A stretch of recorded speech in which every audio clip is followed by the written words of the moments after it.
नमस्कार। RJD rutting channel को आपको स्वागत। मृत घोषणा पर भी जीवित हेले व्यक्ति डाक्तरखाना रे मृत घोषणा होइथिले हेले घर को आसीबा परे से भी जीवित। एमिति एक घटना रायगड़ा सहर विद्यानगर अंचल घटी। मेडिकल कर्तृपक्षों दायित्वहीनता चिकित्सा को लोके निंदा करछंती अंचलवासी।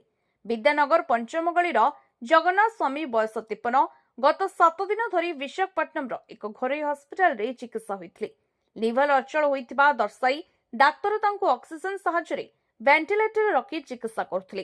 हेले गतकाली संध्यारे डाक्तर वेंटिलेटर बाहर करी निज घर को फेरी जिबा पई परामर्श देबा सहित 1 घंटा परे प्राणवायु चली जाइथिला बोली कहिथिले।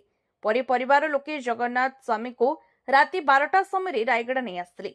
खबर पाई स्थानीय लोके तांको घरे रुंड होइथिबा बेले से एबे भी जीवित अछंती।